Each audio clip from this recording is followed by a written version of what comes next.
can't be free. Everybody wanna judge, say I'm a thug, I'm a player, I'm a simple, why I can't be me? When I walk up in the store, all the Karens get to staring at me. Put my heart in my music, it's still on my sleeve. Everybody been portrayed. So fam, what's the word? It's your boy Spiritual Che, and it is now episode 104 of the Soulful Thoughts blog. And today, we're gonna be talking about the 7 effects to being in an unrequited relationship.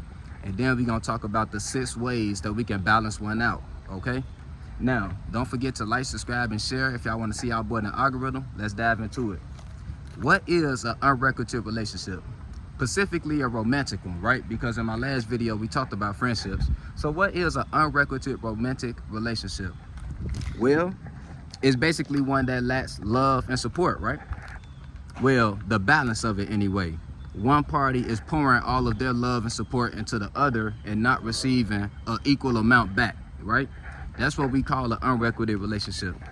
Now, it's a lot of ways that these type of relationships can occur. It can be from, you guys not connecting on the basis of shared purpose. And because of that, one might be supporting one more than the other, or one might have a purpose and the other one doesn't. So that leads them into the situation of having to support them, but not having nothing to support. So they feeling drained. Or it can be a situation of you being the wiser person in your relationship. So you always the one with the wise words or always with the shoulder to lean on. But because of whatever traumas or whatever they've been through, they can't be there for you emotionally in that way. Whatever the case might be, right? We're going to talk about the 7 effects to being in a relationship like this first off. Then we're going to talk about how to balance one out, just in case you guys might be in one, but don't want to split up from your partner for obvious reasons, right? So we're going to talk about how we can balance one out as well. First things first, let's talk about the effect. Okay, effect number 1 to being in an unrequited relationship is the giver carries the load of fulfillment. Basically, their affection and their acceptance of lack of affection is what carries the relationship. Sorry guys, I got a call. And the fact that they accept the fact that they don't receive the same validation, that's what keeps the relationship going, right? Like them accepting not getting love and receiving, the love that they would like to see, but still giving out all the love that they have is what's keeping it flowing, right? So that's easy to understand. That's the first effect of that. First effect of it, right? Second effect is the giver starts to feel unsupported because of that.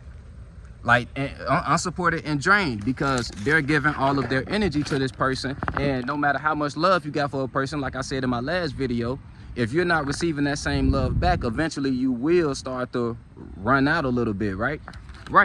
So it happens in romantic relationships as well. So we don't got to stay too long on those two, right? Because I talked about those already. What's the third effect to being in a romantic relationship, unrequited romantic relationship? Is the giver starts to lose self-confidence. Remember guys, the giver is the person that's giving the unrequited love, right? They start to lose self-confidence and take on victim mentality. Why? Because they start to look at it as they lose sight of the fact that they at one point accepted their partner for who they were. They one point accepted the fact that their partner didn't show love in the way that they showed it, right? But now they're in a space to where they want to change their partner more into who they are. They step into the victim mentality and in an ego, and they start to blame their partner for circumstances that they accepted, right? So now we're starting to, tension is starting to build in a relationship at this point. Okay, what's effect number 4? The receiver of the unrequited love faces pressure to show foreign love signs. Love languages that they don't possess, right? Like the receiver, their love language might be, let's say it's gift giving, right? I forgot what they call that, but gift giving. They like giving gifts. That's how they show their love. But the other person, they like words of affection, and they shower the receiver with words of affection, right? And they shower them with their type of support and everything like that. But because of the fact that the receiver doesn't really return those words, return their energy in the form of words, the giver is starting to feel unfulfilled. And like I say, the tension is building, right? And now the receiver is starting to feel negative energy from the giver, right? Like, man, I wonder how they starting to feel some type of way because I don't really be saying nothing much back. You feel me? Like, I hope they don't think that I don't love them. Like, it starts to build, like I say, tension and confusion in a relationship. So Effect number 5 is the receiver starts to lose confidence due to ridicule. Because eventually the giver will start to ridicule, whether it's directly or through passive-aggressive actions. Like, nagging about other stuff that has nothing to do with what they're actually upset about. It's either going to be passive-aggressive natured like that, or they're just going to start to complain. Like, man, you never really tell me you love me, or you never really, touch me. If they like being touched on and shit like that, like you never rub me or whatever the fuck the case might be, right? They're gonna start to complain a little bit, and the receiver might start losing confidence in a relationship because they like, man, I wonder, can we work out? Because I'm really not the type of person that really express my love in a way that they want me to, right? So moving along, effect number 6. The receiver starts to find little things wrong with the giver intentionally. Why? Because it's a spiritual mechanism. If someone is constantly attacking you, eventually you're going to return fire, right? So the receiver is going to look at it like, okay, this person is obviously like not happy with me right now. Like they're nagging me about silly shit. They're acting like this, or they're complaining about that, and whatever the case might be, they're going to start to find little things wrong with the giver that they don't like, so they can have something to complain about, right? Right, which leads to effect number 7, which is tit for tat energy. Both parties being 1 foot in and 1 foot out. Both parties being stuck in their ego, and both parties on the road to separation. That's usually what happens in these unrequited relationships.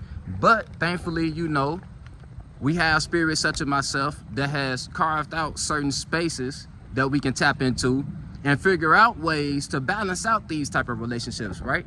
So we're gonna talk about it. What's 6 things that we can do to balance out an unrequited relationship? It's 6 steps to it, right?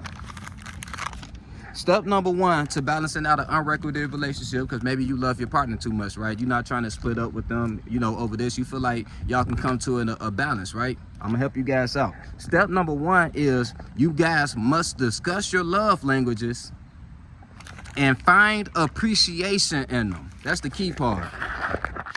Don't try to make your partner into something they're not. You accepted them for who they are already, right? You already in the shit with them. So accept them for who they are and love who they are. If your partner, the way they express their love is through gifts, you look at every single gift that they give you a lot more than you, like, let's say you're not the materialistic type person, right? If your partner buys you material, you should look at that as the most valuable material in the fucking world, because you know how much it means to them. Like if if they into fashion, that came from their heart if they bought you some clothes, right?